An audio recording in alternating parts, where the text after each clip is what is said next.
Olá a todos, sejam bem-vindos na terceira parte do curso de extensão Os Imigrantes Italianos e seu Patrimônio no Brasil.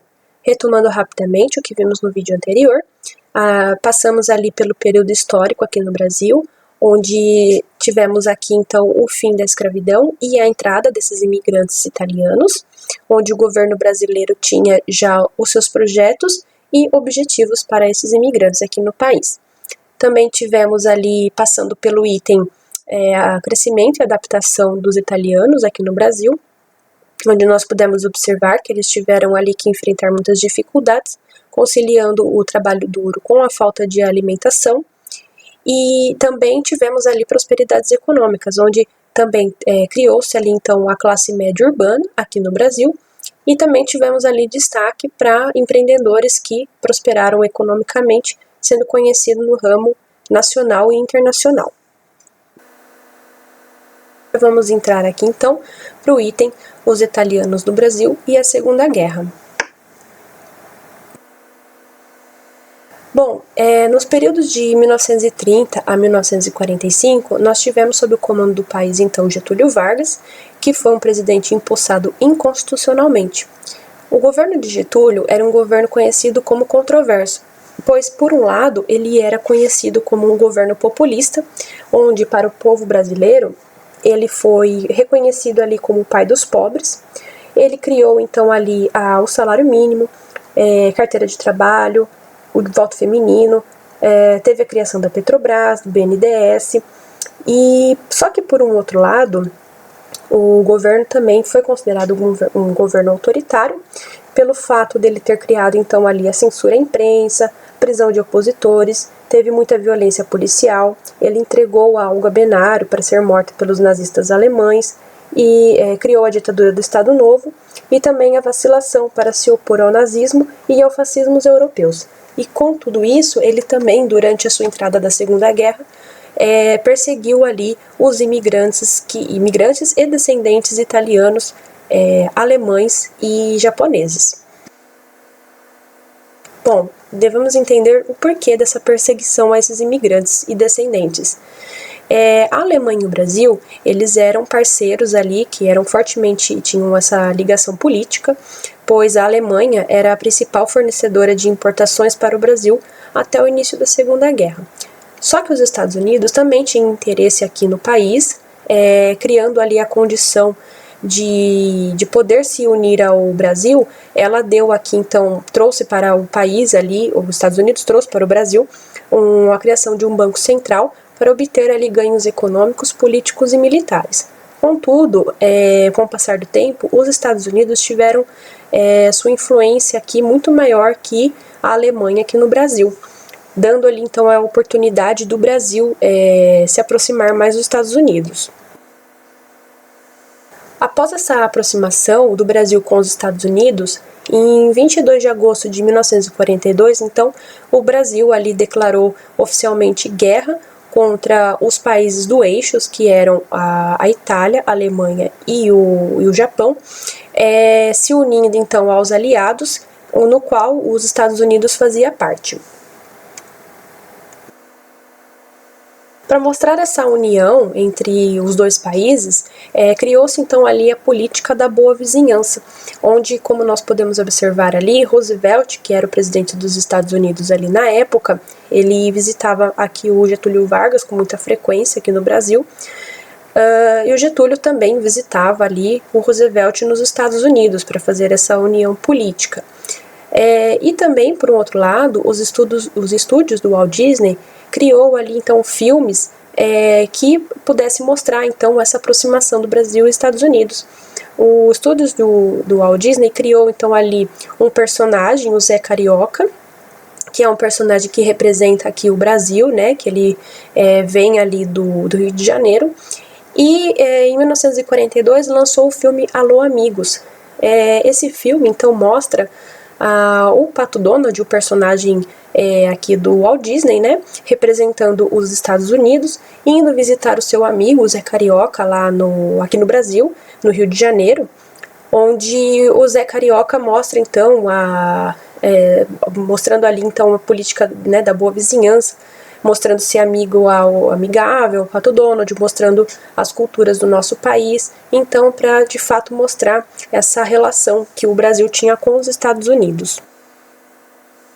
Um trechinho do filme Alô Amigos para ilustrar então o que essa ideia da aproximação que eles queriam entre os dois países. Cavalheiro, aqui está o meu cartão.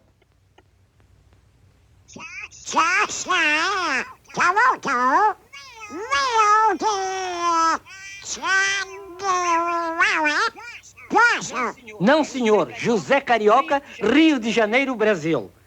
Tem um dos seus? Tem um dos seus?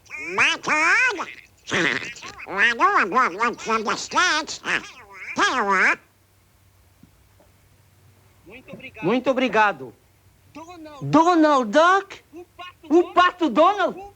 O Pato Donald?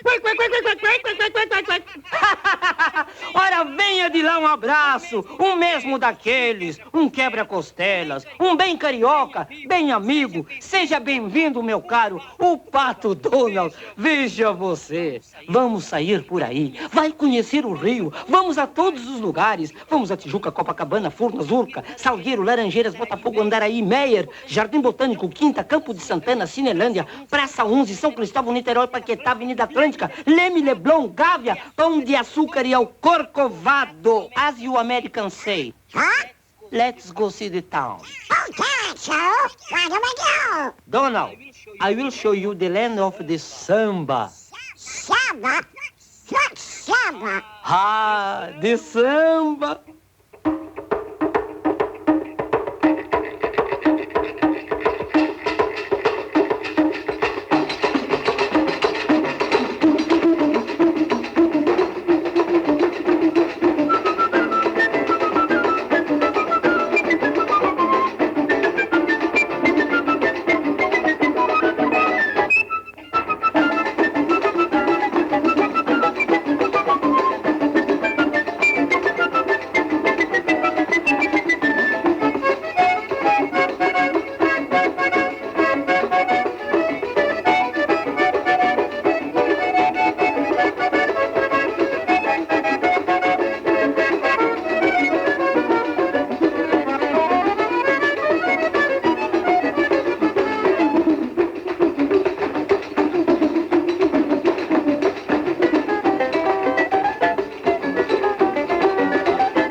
Não, cachaça? Que tal uma cachaçinha agora, hein? Saúde. Down the hatch, so.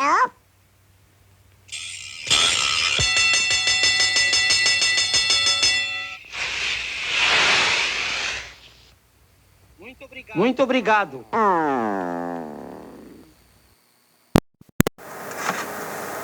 Então, como podemos observar ali, então essa aproximação ali do personagem Zé Carioca, mostrando ali sendo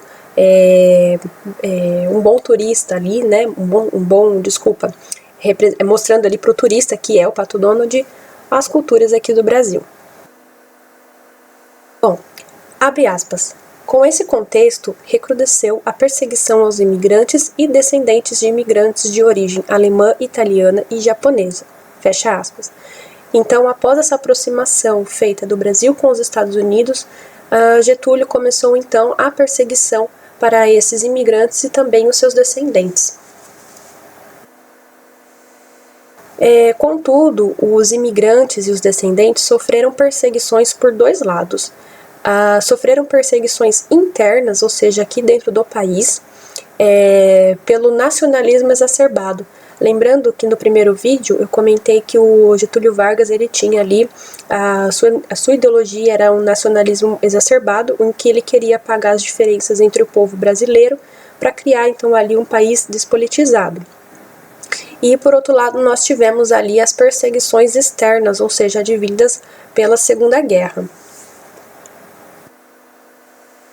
As perseguições internas, né, então relacionadas ao nacionalismo exacerbado, nós tivemos ali então, por parte do governo Getúlio, a proibição dos exercícios políticos dos imigrantes, então eles não podiam ali exercer a sua função política. Jornais estrangeiros foram fechados, lembrando que no primeiro vídeo comentei da criação do jornal Fanfula. Então ele foi um jornal que foi afetado por essa nova lei, criando ali, fechando ali então a circulação. Eu peguei um trechinho da pesquisa sobre a história do jornal Fanfula, onde fala ali que ele deixou de circular em 1942, no contexto do posicionamento do Brasil em relação à Segunda Guerra Mundial, e só voltou a ser então publicado diariamente em italiano após a Segunda Guerra e após o fim do Estado Novo, em 1947. Também teve ali a nacionalização do ensino, onde então Getúlio queria nacionalizar ali o sistema de ensino, tirando ali, por exemplo, como foi mostrado também, a criação do Colégio Dante Alighieri, onde acolhia as crianças dos imigrantes italianos, ensinando ali a língua italiana. Então isso foi proibido durante esse período. Então, após a Segunda Guerra Mundial, época em que sofreu a intervenção, em que passou a ser chamado de Colégio Visconde de São Leopoldo, e a escola só retomou então o nome de Colégio Dante Alighieri em 1946. Aqui é interessante falar também porque da mudança do nome. Do mesma forma que o Mussolini estava agindo lá na Itália, então tirando ali todas as palavras e demais atividades que pertenciam ali aos estrangeiros, principalmente aos Estados Unidos, o Getúlio Vargas estava fazendo a mesma coisa aqui no Brasil. Então, proibindo então a linguagem em circulação ali da escrita e linguagem desses estrangeiros, advindos do eixo. Então, também teve a proibição da língua italiana em público, então os italianos não podiam falar em público a sua língua. Teve a dissolução de associações dos imigrantes, então um dos afetados foi ali o Círculo Italiano, buscando ali então na sua pesquisa do próprio site do Círculo, ele fala o seguinte: 3 anos após a eclosão da Segunda Guerra, no dia 18 de março de 42, a entidade foi obrigada a suspender suas atividades. Naquele período, leis baixadas pelo governo brasileiro impunham restrições, entre as quais a que proibia que se falasse italiano em lugares públicos. Então, o Círculo Italiano foi desativado ali, voltando somente após terminado a Segunda Guerra. Esses imigrantes também tiveram a perda de direitos civis e tiveram que sofrer ali práticas de torturas. Então, eles também passaram ali por torturas durante o governo de Getúlio. Perseguições advindas pela guerra. Então, os imigrantes italianos e os demais imigrantes dos outros países como a Alemanha e Japão, eles foram considerados então inimigos da nação. Então, o governo criou essa ideia na população brasileira de que esses imigrantes seriam inimigos da nação. Eles sofreram ali repressão policial, também sofreram fichamentos e detenções policiais por crimes comuns, tanto de crimes comuns quanto crimes políticos, o que eles consideravam crimes políticos, né, que crimes comuns, que eram assaltos, roubos, e os políticos, que eram as pessoas que exerciam ali as funções políticas, demonstrando ali partidários ao fascismo, né. Também sofreram ameaças e até expulsão do país. Tiveram apreensão de rádios da língua italiana. Então, esses imigrantes, eles tinham aqui o rádio que pegavam as estações lá da Itália, e por conta da proibição da fala, então, e a proibição do exercício deles, eles tiveram que ser apreendidos, essas rádios, né? Tiveram ali confiscos de bens, tiveram bloqueios e acessos no Banco do Brasil. Tiveram também que enfrentar ali os problemas étnicos, né, que as pessoas então caracterizavam ali muito a figura desses imigrantes, principalmente os japoneses. Os japoneses foram que mais sofreram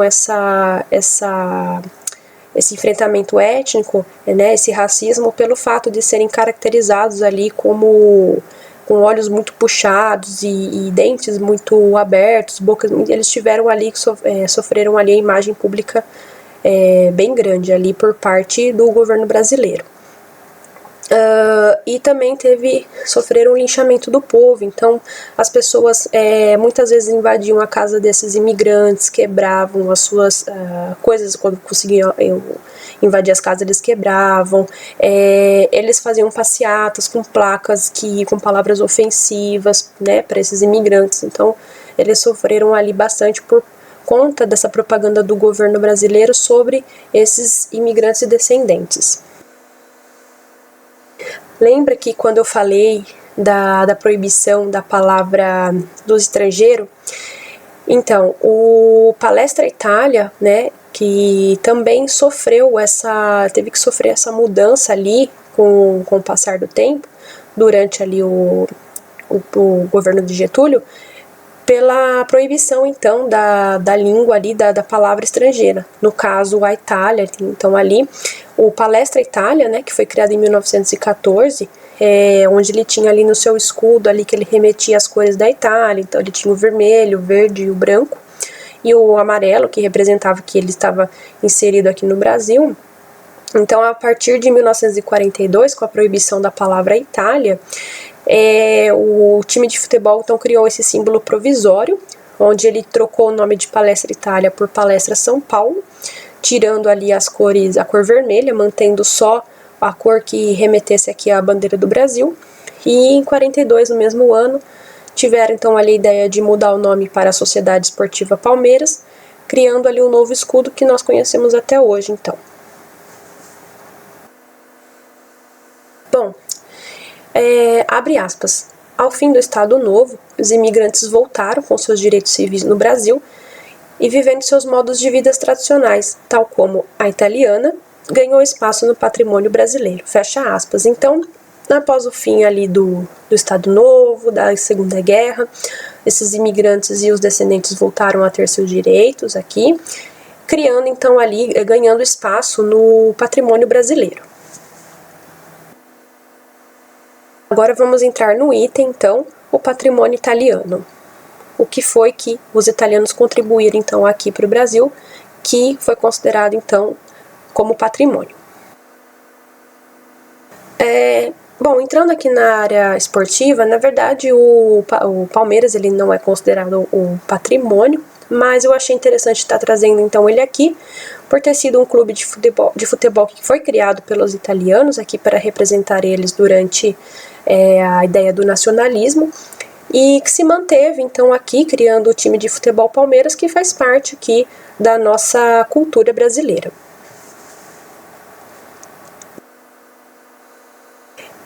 Entrando aqui, então, na parte do urbanismo. Então, o urbanismo ele também foi transformado. Com a implantação das colônias, as matas foram derrubadas e foram feitas aberturas de picadas para facilitar o acesso às colônias. Então aqui eu trouxe uma imagem aqui de uma vista de Curitiba, feita pelo pintor Joseph Keller em 1866, antes da entrada da criação da colônia dos imigrantes italianos, né? Então nota-se ali a pequena cidade cercada por campos e ao fundo a Serra do Mar. Então aqui foi uma pintura que ele retratou antes, né, então da colônia dos italianos, mostrando ali como era então a paisagem urbanística ali de Curitiba. Então a imagem ao lado é um mapa geral de Curitiba. As áreas destacadas são os perímetros que a monarquia demarcou para a instalação das primeiras colônias europeias. Essas áreas eram então o que eles chamavam de vazios demográficos. Então, ali demarcado como perímetros, na parte de cima ali mais escura, foram as áreas que a monarquia reservou para esses imigrantes criarem então as suas colônias ali em Curitiba. E ali então eu destaquei a Serra do Mar, que foi aquela imagem que o pintor ali retratou antes da criação dessas colônias que foram implantadas ali pelos imigrantes mais adiante.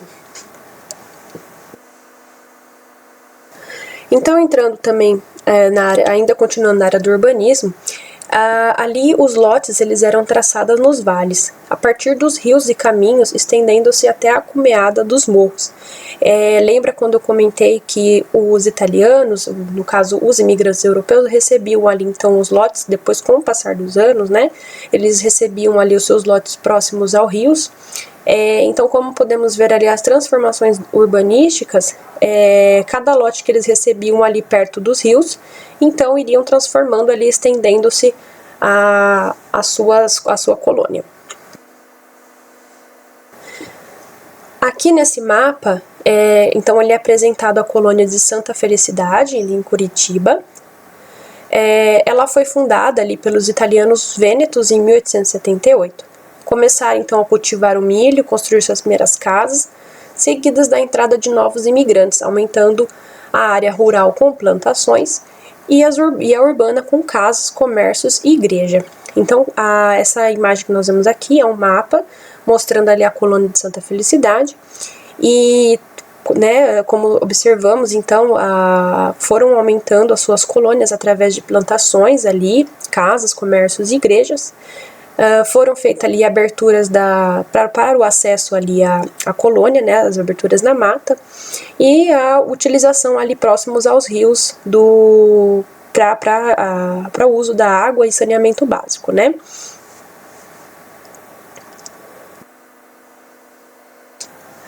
Bom, com a extensão das áreas das colônias, as cidades foram passando também por transformações com novas técnicas construtivas e características próprias do ítalo brasileiro.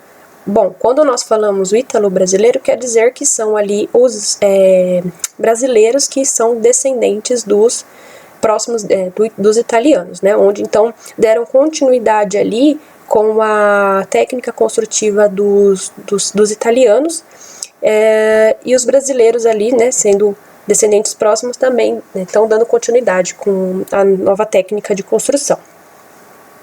Aqui na imagem nós podemos ver ali áreas urbanas, então, das colônias da imigração ali de Santa Catarina. Entrando então na área da arquitetura, as casas ganharam telhados com mansardas. Mansardas são esses pequenos telhados que são feitas essas aberturas, essa parte de cima da casa, podendo ser então ali utilizada. Essa parte da casa, então, por conta da queda do telhado, ela é uma área mais baixa, inclinada, mas é uma área podendo ser usada também ali na residência, né?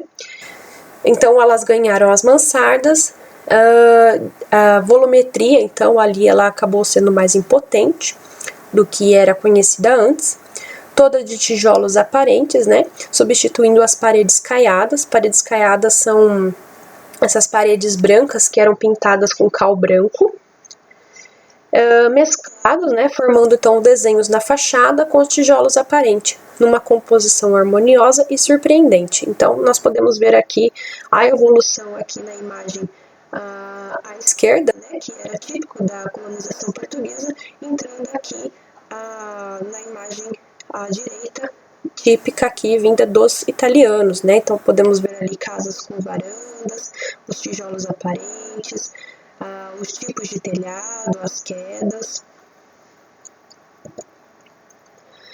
A arquitetura ganhou inovação nas práticas de construções. As edificações no Brasil eram essencialmente da época da colonização portuguesa, de pedras e barro, conhecido como taipa.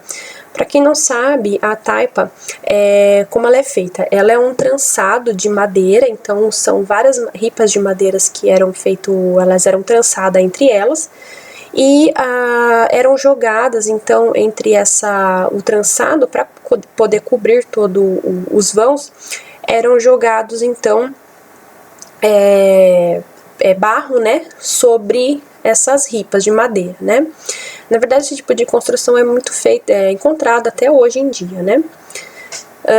Os imigrantes italianos então trouxeram a madeira e o tijolo no lugar, então substituindo a taipa, né. A telha também foi alterada. A capa e a canal, ou seja, essa primeira imagem aqui à esquerda da telha, ela é tradicional da arquitetura colonial é substituída por telhas mais leves e modernas, como a francesa e a germânica. Os detalhes da construção também ganharam espaço na arquitetura italiana, como os acabamentos das esquadrias, os desenhos na pintura e os ornamentos de madeira nas paredes e na própria madeira. Então, aqui, conforme vemos na imagem ao lado, então aqui acima nós temos aqui a representação da pintura, as esquadrias, o acabamento das esquadrias nessa primeira imagem, pequenininha aqui. Aqui a mudança das telhas. Aqui as fachadas sendo decoradas aqui com os tijolinhos aparentes e as madeiras desenhando sobre eles. E os ornamentos aqui, então, nas portas, na própria madeira, aqui também na fachada. A Casa dos Arcos, que é localizado ali em Curitiba, ela é um exemplo da arquitetura italiana do Vêneto, que ela foi construída ali por volta de 1895. Conforme mostra a elevação, né, que é a imagem à esquerda, as diferenças dos níveis é característico da planície da região. Então, com a arquitetura lá do Vêneto, por essas diferenças de níveis, né, a arquitetura deles se caracterizou nesse modelo aqui, conforme nós vemos na elevação. Então, nós temos aqui a dimora, que é essa parte mais alta, onde nós vemos aqui na foto da Casa dos Arcos, nessa pintura amarela, que ela era então destinada à moradia, ou seja, onde as pessoas moravam, né? E o rústico, que é essa parte mais baixa, conforme nós vemos na imagem ao lado aqui, essa parte mais baixa, num tom mais escuro, ela era voltada ali às atividades rurais.